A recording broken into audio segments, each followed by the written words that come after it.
రేఖ, సమయానికి నువ్వు వచ్చి పట్టుకున్నావు కాబట్టి సరిపోయింది. లేకపోతే కింద పడిపోయి ఏ కాలో విరగొట్టుకునేవాడిని. దాంతో గుడ్డితనానికి తోడు ప్రత్యేక ఆకర్షణగా కుంటికాలు ఒకటి మిగిలిండేది. అసలు నా తోడు లేకుండా ఎందుకు కదిలారు? గుడ్డి పీనుగునైనా ఆకలి తప్పుతుందా, తింటం తప్పుతుందా? వంట పూర్తయిందా? ఇక్కడే అయిందండి. రండి.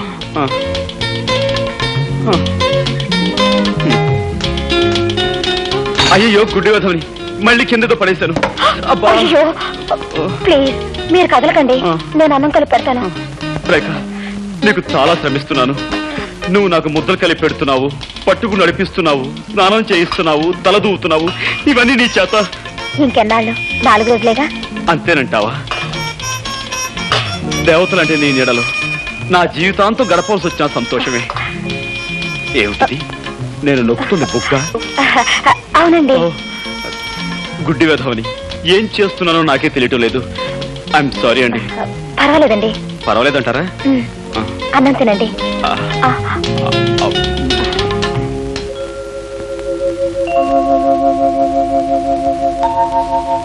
ఏమండి?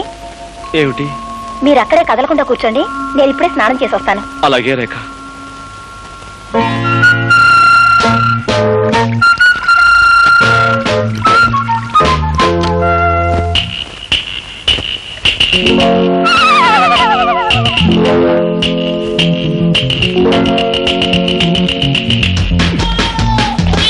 అయ్యో, నన్ను రక్షించండి, నన్ను కాపాడండి. ఏమండి? అయ్యో, హెల్ప్ హెల్ప్ హెల్ప్. ఏమండి, నన్ను రక్షించండి, నాకు చాలా భయంగా ఉందండి. ఏమండి? ఏదో మీద పడిందండి, మెత్తగా దూదు మూట్ల మీద పడేసరికి నా గుండె అదిరిపోయిందండి. అందుకే మిమ్మల్ని కేకేశాను. ఇంతకీ ఏమిటండి అది? పిల్లండి. ఏ బల్ల మీద నుంచో మీ మీద దూకుంటుంది. పిల్ల. దాని కారణంగా మిమ్మల్ని కంగారు పెట్టాను. ఏమండి, ఏమిటండి ఇదంతా తడితడిగా ఉంది? సబ్బు. సబ్బా? అంటే మీరు సగం స్థానంలో ఉండగా పిలిచానా? అయ్యో, మిమ్మల్ని చాలా ఇబ్బంది పెట్టాను. ఐఎమ్ సారీ రేఖ. పర్వాలేదండి. గుడ్డి కళ్ళు, కళ్ళు గుడ్డువైనా సబ్బు పడితే మండుతాయి కదా. అమ్మా, సబ్బు పడి కళ్ళు మండుతున్నాయి. ఏమండి? సారీ. ఇదో కళ్ళు కడుగుతాను. అలాగేనండి.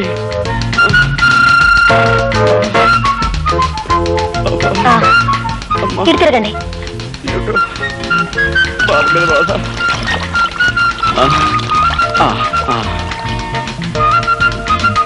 అది షాంపూ అండి. ఏమండి, మీరు తలంటి పోసుకోలేదా? లేదండి. అయ్యో, ఇదేమిటండి? శ్రావణ శుక్రవారం పూట ఆడపిల్లలు తలంటి పోసుకోపోవడం ఏమిటి? ఉండండి. వద్దండి, వద్దు. ఏమండి, ఒక గుడ్డివాణ్ణి తీసుకొచ్చి మీరు ఇన్ని సేవలు చేస్తున్నారే, అలాంటి మీకు కనీసం ఇదైనా చేరియండి. ఇలా చేసైనా సరే మీ రుణం తీర్చుకోనివ్వండి. ఏమండి, ఈ కళ్ళు లేని కబోదు గురించి మీరు సంకోచిస్తున్నారా? ప్లీజ్ ఎక్కడైనా సెటిల్ అవ్వండి. రండి. ఏమండి? Thank you.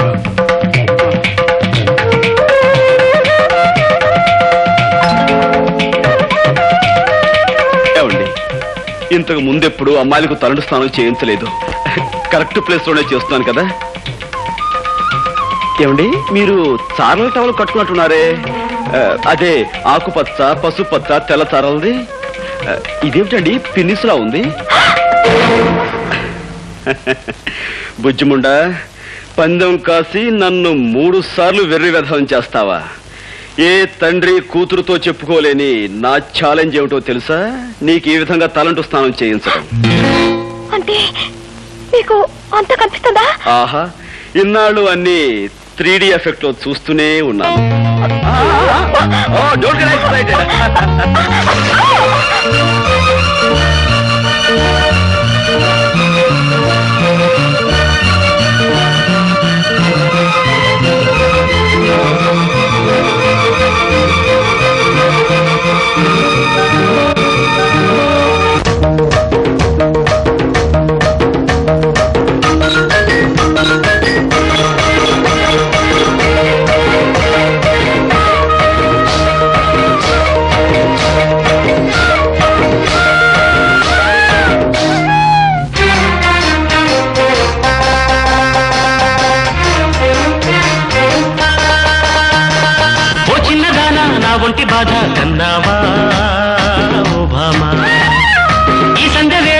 జాలి గాథ విన్నావా నా భామా, నా కంటి పాప నీ జంటతోనే ఓ ఇంటి వాణ్ణి చేసేయవా, ఏకాంత వేళ ఏకాంత సేవ వరమియవా.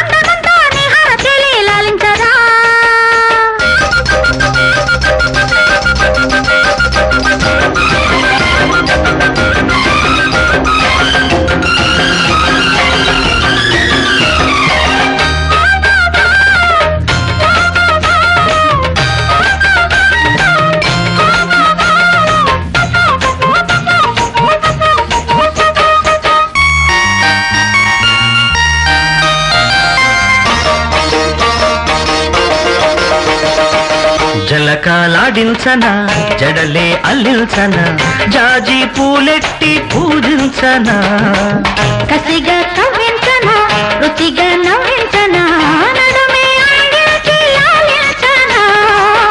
ఇళ్ళే కట్టేస్తే కౌగిళ్ళి చేస్తా, ముగ్గే పెట్టేస్తే మోగిలిచ్చేస్తా. సామిరంగా సందె ముద్దు పెట్టనిదాయే, నింగిలోని రంగు పొద్దు జారనిడాయే.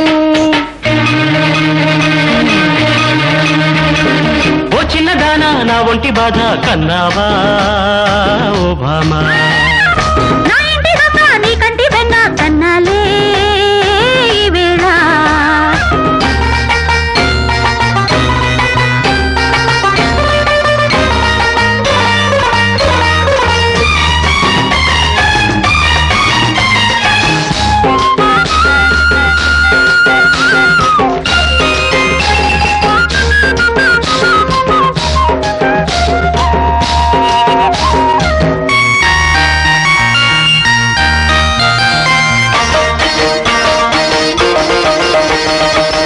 మనసై జపించనా వయసై తపించనా, మల్లె దీపాల వెలిగించనా. సొగసే భరించనా సగమై తరించనా, మసక మంత్రాలు వల్లించనా, ముసిరే సిగ్గులతో మస్తే ఇచ్చేస్తా. ఇచ్చే ముద్దులతో నచ్చేదిమ్మంతా, అబ్బరంగా ఒక్కటిచ్చి పండుగొడాయే. నిబ్బరంగా నిప్పు ఇడు ఉండనిదాయే. ఓ చిన్నవాడా చిలకమ్మ తోడా విన్నాలే నీ గోలా. ఈ సంధ్య వేళ నా జాలి గాథ విన్నావా నా భామా, నీ కంటి వాణ్ణి ఓ ఇంటి వాణ్ణి చేస్తాను గాని మానయ్యవా. ఏకాంత వేళ ఏకాంత సేవ వరమియవా.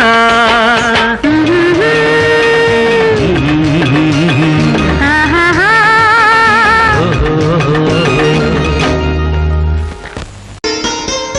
గోపి గోపి,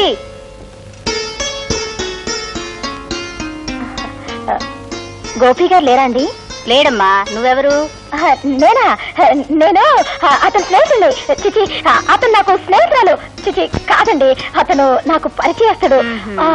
ఆయన మీకు అమ్మగారు కదండి? వాడు నాకు అమ్మ కదమ్మా, నేనే వాడికి అమ్మ. నా ఉద్దేశం కూడా అదే. నమస్కారం అండి, కూర్చోండి. మీకోసమే ఇది తెచ్చానండి, కూర్చోండి. సంతోషం అమ్మా. ఇంతకీ ఆయన ఎక్కడికి వెళ్ళారండి? వచ్చే వారం వాడి పెళ్లి కదమ్మా, అందుకని కొత్త బట్టలు కొనుక్కుని ప్రెస్ నుంచి శుభలేఖలు తీసుకొద్దామని వెళ్ళాడు. గోపికి పెళ్ళా? ఏమ్మా అలా అడుగుతున్నావు? అబ్బే ఏం లేదు. నాకు మీ ఇద్దరి విషయం మా వాడు చెప్పాడులేమ్మా. చెప్పేశారా? అంతా చెప్పేశారా? ఆహా, అంతా చెప్పాడు. తాను ఛాలెంజ్ చేసిన సంగతి, బాత్రూమ్ లో తలంచిన సంగతి, మేమిద్దరం ప్రేమించుకున్న సంగతి అంతా చెప్పేశారా? వాడు చెప్పలేదమ్మా, ఇప్పుడు నువ్వే చెప్పావు. ఏమిటండి మీరనేది? పోలీస్ ఆఫీసర్ తల్లిని ఎదటి వాళ్ళ నుంచి నిజం రాపట్టడం నాకంత కష్టమేం కాదు. ఇంతకీ నీ పేరేమిటమ్మా? రేఖ. ఆహా, మీ నాన్నగారు ఏం చేస్తారు? జైలు సూపరింటెండెంట్ జగన్నాథం గారే మా నాన్నగారు. జగన్నాథం కూతురువా నువ్వు? ఏమిటి అలా అడుగుతున్నారు? అబే ఏం లేదమ్మా. ఎందుకమ్మా నిజం దాచాలని ప్రయత్నిస్తావు? బాబు, నేను ఇప్పుడే జగన్నాథం గారి దగ్గర నుంచి వస్తున్నాను. ఆయన నాకంతా చెప్పారు. అంతా చెప్పేశాడా? ఆహా, అంతా చెప్పేశారు. చేతులెత్తి దండం పెట్టినా, న్యాయం చేయమని దీనంగా ప్రార్థించినా కేవలం సాక్ష్యాధారాలు లేవంటూ పట్టించుకోని సంగతి, నిర్దాక్షిణ్యంగా వెళ్ళగొట్టిన విషయం నీతో చెప్పేశాడా? ఆయన చెప్పలేదమ్మా, ఇప్పుడు నువ్వే చెప్పావు. పోలీస్ ఆఫీసర్ని అవతల వారి నుంచి నిజం రాబట్టడం నాకు పెద్ద కష్టం కాదమ్మా.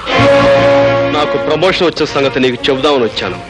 కానీ ఇప్పుడు నీకు న్యాయం చేయని వ్యక్తిని ముందుకొచ్చి చేతులు జోడించి దయచూపని ప్రార్థించేలా చేస్తాను. వద్దు బాబు. రేఖ, నాతో రా.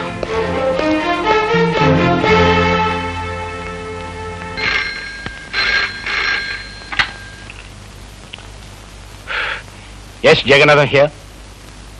ఎవరు ఇన్స్పెక్టర్? ఏమిటి విశేషం? వాట్? నమ్మలేకపోతున్నాను. ఒక ఆడపిల్ల ఒక మగాన్ని రేపు చేయడమా? ఎలా కుదురుతుంది? కుదిరిందని అతను కంప్లైంట్ ఇచ్చాడు, చేశారని ఆ పిల్ల ఒప్పుకుంది. మధ్యలో మీరెందుకండి అనవసరంగా బీపీ తెచ్చుకుంటారు? పీపీ గారు, బాబు, ఇవి నక్షత్రాల్లో ఉన్నాయి. డాక్టర్, ఆమె నా మానాన్ని అతి దారుణంగా దోచుకునే సమయంలో ఆమె చేతుగోళ్లు నా భుజంలోకి దిగపడ్డాయి.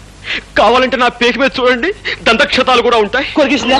అవును డాక్టర్, పెళ్లి కావలసిన వాణ్ణి, ఆస్కలిత బ్రహ్మచారిని, నీకు తమ్ముళ్ళంటి వాణ్ణి నా మానాన్ని దోచుకోవద్దని ఎంత బ్రతిమిలాడినా, ఎంత ప్రాధేయపడినా ఆమె నా మాట వినిపించుకోకుండా.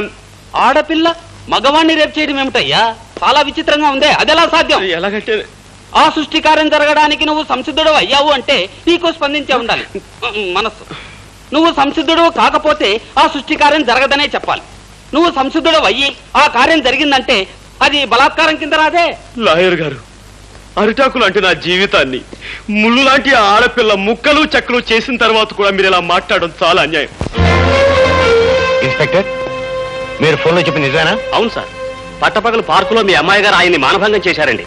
What rubbish talking? అయ్యా, ఈయన భుజాల మీదున్న నక్షత్రాలతోనూ ఈయన పీక మీదున్న దంతక్షతాలతోనూ మీ అమ్మాయి గోళ్ళు పళ్ళు పరికించి చూడగా. Stop it! ఎంత ట్యాలీ అయితే మాత్రం అమ్మాయి అబ్బాయిని రేపు చేయటం?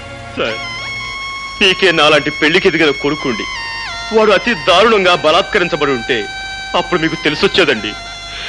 పెళ్లి కాని పవిత్రమైన అస్కలిత బ్రహ్మచారిని ఇలా పాడైపోతే తలెత్తుకుని ఎలా తిరిగేది, సమాజంలో ఎలా బ్రతికేది? కావాలంటే అందుకు ప్రత్యక్ష సాక్షులు ఉన్నారు. అవును బాబు, ఆ పిల్ల అబ్బాయి మీద కురికి చొక్కా లాగేసి ప్యాంటు పీకేస్తూ తుప్పల పక్కకు తోసిపోయిందండి. ఈ అబ్బాయి అరుపులు, ఆ తుప్పలు కదిలిపోవడం మేము కళ్ళారా చూసామండి. ఈ రోజుల్లో మగవాడి మానానికి భద్రత లేకుండా పోయిందండి. ఏమిటమ్మా ఇది? నిజమా? అవును డాడీ. కర్మ, ఎందుకు చేసావు అలాంటి పని? డాడీ, యాపిల్ పండు లాంటి అతన్ని చూడగానే నన్ను నేను నిగ్రహించుకోలేకపోయాను. ఆవేశంలో అలా రెచ్చిపోయాను. జరిగిన దానికి నన్ను మన్నించండి. ఒక కన్నె పిల్లవాడిని దయా దాక్షిణ్యాలు లేకుండా ఆడదన్న అహంకారంతో అతి దారుణంగా మానభంగం చేసిన ఈ నీచురాల్ని వదిలిపెట్టాను. ఏమైనా సరే కోర్టుకి ఈడుస్తానని కోల్పోయిన నా బ్రహ్మచర్యం మీద ప్రమాణం చేసి చెప్తున్నాను. Thank you doctor. సాక్షులు రండి.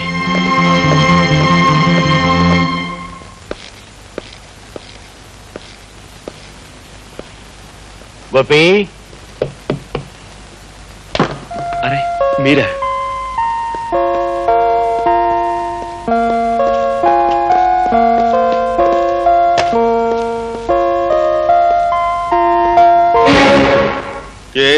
చెప్పండి.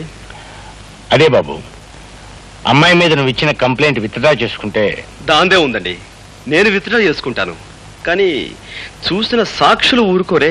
వాళ్ళను కూడా ఎలాగో ఒప్పించి. నిజమే, కానీ రాకరాకొచ్చి ఒక్క కేసుని మా లాయర్ వదులుకోడే. లాయర్దే ఉందిరే గోపి, అతనికి కావాల్సిన డబ్బు ఇచ్చేద్దాం. ఇవ్వచ్చు అనుకోండి, కానీ పత్రికా విలేకరులు కూడా చూశారు కదా. నువ్వు ఒప్పుకుంటే. నేను ఒప్పుకోను కదా. గోపి, నీ మాటలను బట్టి చూస్తుంటే నన్ను ఎలాగైనా బజారు కొలాగాలనుకుంటున్నావని అర్థమవుతోంది. నేను నీకేం అన్యాయం చేశాను? మీరు అన్యాయం చేసి నాకు కాదు, అదిగో అడు చూడండి. ప్రపంచంలో ప్రతి ప్రాణిని ప్రేమగా మమతగా చూసుకునే ఆ కరుణామూర్తికి నువ్వు అన్యాయం చేశావు. 20 సంవత్సరాల క్రితం చట్టానికి ప్రతినిధిగా ఒక పల్లెటూళ్ళలో నువ్వు పనిచేస్తున్నప్పుడు దీనంగా నీ ముందుకి స్త్రీ వచ్చింది. మోదుబర్ల దౌర్జన్యం నీతో చెప్పుకుని న్యాయం చెయ్యమని, తనని కాపాడమని కన్నీళ్లు పెట్టుకుంది. కాని డబ్బున్న వాళ్ళ కమ్ముడు పోయిన నువ్వు సాక్ష్యం లేదు, రుజువు లేదు, ఆధారం లేదంటూ ఆమెను నిర్లక్ష్యం చేసావు. ఆనాడు నువ్వు చేసిన నిర్లక్ష్యమే ఒక నిండు కుటుంబాన్ని సర్వనాశనం చేసింది, ఆమెని వీధిని పడేలా చేసింది. నేను ఎక్కడో ఎప్పుడో సబ్ ఇన్స్పెక్టర్ గా ఉన్నప్పుడు 1,00,000 కేసు పెట్టుంటాయి. ఇవన్నీ ఎక్కడ గుర్తుంటాయి? మిస్టర్ జగన్నాథం, నేను చెప్తున్నా నా తల్లి గురించి. కేవలం సాక్ష్యం లేదన్న కారణంగా ఆమెను నిర్లక్ష్యం చేసి అన్యాయం చేశావు. అందుకు ఇప్పుడు నువ్వు ఆమెకు క్షమాపణ చెప్పుకోవాలి. చెప్పకపోతే నీ కూతురు మీద కేసు వేస్తాను, కోర్టుకు లాగుతాను. బాబు ఏమిట్రా ఇది? ఆయన నీ పై అధికారి, ఆయనతో నువ్వు ఇలా ఘర్షణ పెట్టుకుంటే ఎలా? అమ్మా, ఈయన పై అధికారే కావచ్చు, ప్రెసిడెంట్ ఆఫ్ యునైటెడ్ స్టేట్సే కావచ్చు, కానీ ఇక్కడ అన్యాయం జరిగింది నా తల్లికి. బ్రహ్మరుద్రాలు దిగొచ్చినా సరే ఈయన క్షమాపణ చెప్పుకుని తీరాలి. All right.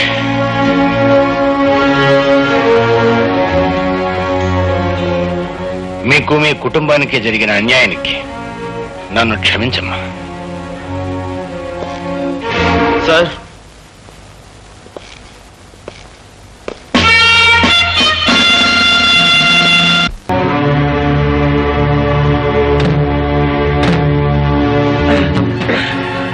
దండకోట్లే ఆ రివాల్వర్ తీసుకుని మీరు కాల్చి మన ఇద్దరం పారిపోదాం. గండ్రోడ్లే, వీడు బయటికి వెళ్తే మళ్ళీ ఘోరాలు తగ్గుతాయి. ఆ రివాల్వర్ ఇవ్వు.